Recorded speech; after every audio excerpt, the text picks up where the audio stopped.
पर्वतों को देख लेने के बाद अब हम देखते हैं नॉर्थ अमेरिका के जो पठार हैं उनकी बात। ठीक है, चलिए एक बार ये एटलस है। ठीक है, यहां पर अब हमको पठार देखना है। ठीक है, नॉर्थ अमेरिका के पठारों की अगर हम बात करें तो सबसे पहले आप अलास्का वाले क्षेत्र में आएंगे। यहां पर आपको ब्रुक्स रेंज और अलास्का रेंज जहां पर आपने देखा था, इन दोनों के बीच में एक रिवर दिख रही होगी इस तरीके से, जिस रिवर का नाम है यूकॉन।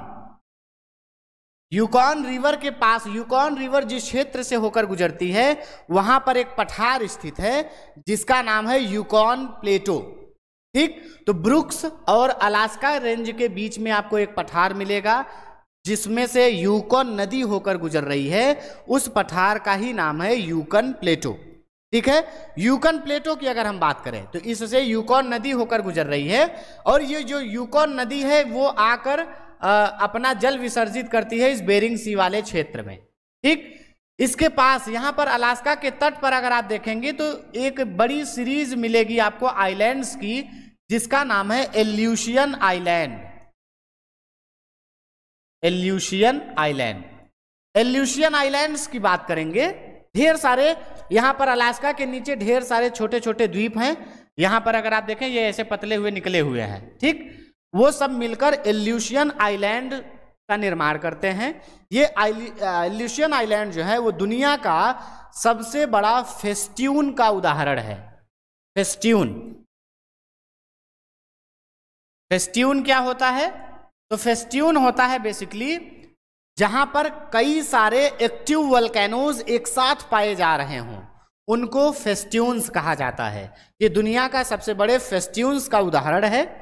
साथ ही साथ यहाँ पर जो माउंटेन्स हैं और यहाँ पर ये जो वोल्केनोज हैं इनसे लगातार धुआं वगैरह निकलता रहता है, इसीलिए अलास्का के इस तट को 1000 धुआंरों की घाटी कहा जाता है।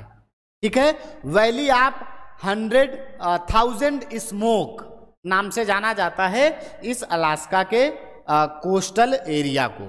ठीक है, तो ये बात ध्यान रखिएगा। इसके अलावा यूकॉन प्लेटो है। ठीक, यूकॉन प्लेटो में कुछ मिनरल्स भी पाए जाते हैं।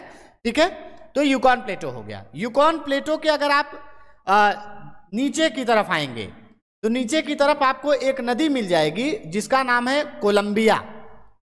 अगर आप इस क्षेत्र में देखेंगे, यहां पर देखिए ये है आपका कोलंबिया रिवर। ठीक, और यहां पर उसी के नीचे एक नदी मिल जाएगी स्नेक। ठीक, तो कोलंबिया और स्नेक रिवर के पूरे क्षेत्र में आपको मिल जाएगा एक पठार जिसका नाम है कोलंबिया पठार या कोलंबिया स्नेक का पठार कहा जाता है। कोलंबिया स्नेक पठार। ठीक है, तो कोलंबिया पठार या कोलंबिया स्नेक का पठार आपका नॉर्थ अमेरिका वाले क्षेत्र में मिलेगा, जहां पर आपने कास्केड रेंज देखा था। उस कास्केड रेंज के हल्का सा वेस्ट में अगर आप देखेंगे तो आपको कोलंबिया रिवर मिलेगी और स्नेक रिवर मिलेगा, और उन्हीं दोनों रिवर्स के बीच का जो पूरा हिस्सा है वो कोलंबिया स्नेक का पठार है। कोलंबिया स्नेक पठार की अगर आप बात करेंगे तो ये एक पठार ऐसा है जो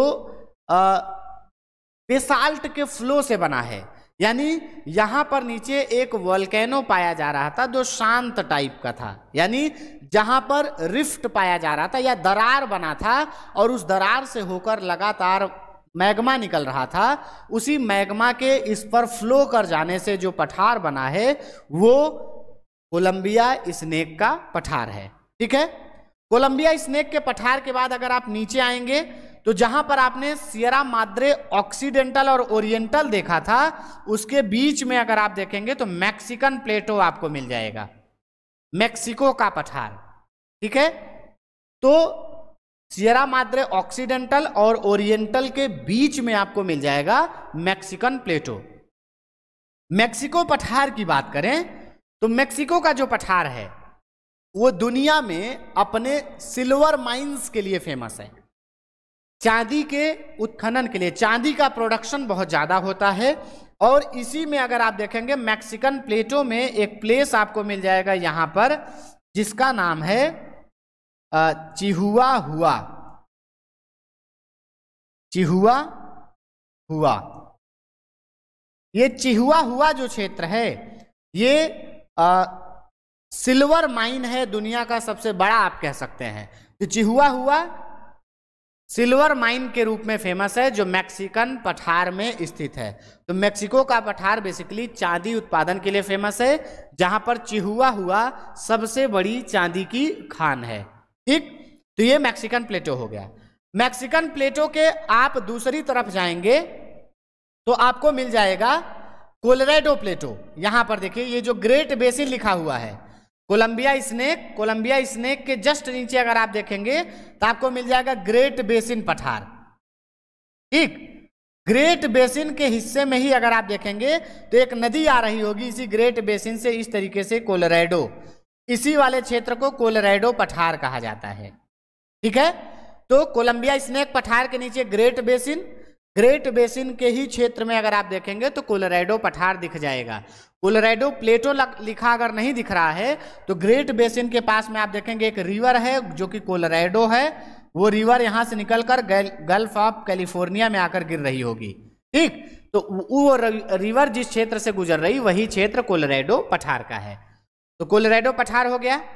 कोलोराडो पठार के बाद मैक्सिकन पठार हो गया। मैक्सिकन पठार के इधर जाएंगे ऊपर की तरफ, ईस्ट की तरफ, जो अपलेशियन माउंटेन आपने देखा था, अपलेशियन माउंटेन से हल्का सा वेस्ट की तरफ तो आपको दिख जाएगा इस वाले क्षेत्र में ओजार्क प्लेटो।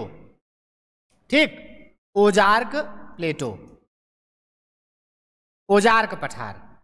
ओजार्क पठार की अगर आप बात करेंगे तो ये जस्ता और शीशे के लिए यानी जिंक और लेड के उत्पादन के लिए फेमस है, ओजार्क पठार, जो कि यूएसए वाले क्षेत्र में स्थित है। ठीक, ओजार्क पठार के बाद आप यहां पर आएंगे ईस्टर्न एरिया में, तो यहां पर आपको मिल जाएगा लॉरेशियन प्लेटो।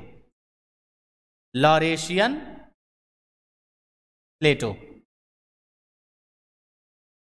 यानी लॉरेशियन पठार जो कनाडा वाले क्षेत्र में है। ठीक है, तो ये मुख्य पठार हैं नॉर्थ अमेरिका के। एक बार पठारों का नाम और क्रम आप फिर से ध्यान रख लीजिए। सबसे ऊपर यूकॉन पठार है जो ब्रुक्स और अलास्का रेंज के बीच है। ठीक, अलास्का, उसके बाद नीचे आएंगे तो कोलंबिया स्नेक का पठार है। ठीक है, कोलंबिया स्नेक पठार के नीचे ग्रेट बेसिन का क्षेत्र है। ग्रेट बेसिन के पास में ही कोलोराडो का पठार है जिससे होकर कोलोराडो नदी गुजर रही है। कोलोराडो पठार के नीचे आप आएंगे तो आपको मिल जाएगा मैक्सिकन प्लेटो। मैक्सिकन प्लेटो चांदी उत्पादन के लिए फेमस है, जहां पर चिहुआ हुआ है। उसके उत्तर पूरब में जाएंगे तो ओजार्क पठार जो जिंक और लेड के उत्पादन के लिए फेमस है। उसके और उत्तर पूरब में जाएंगे हडसन बे के ईस्ट में तो आपको लॉरेशियन प्लेटो मिल जाएगा, लॉरेशियन पठार मिल जाएगा। ठीक है, तो ये मुख्य पठार हैं नॉर्थ अमेरिका कॉन्टिनेंट के। ठीक है, ये हो गए पठारों की बात। मिलते हैं अगले सेशन में, तब तक रिवाइज करिए। धन्यवाद।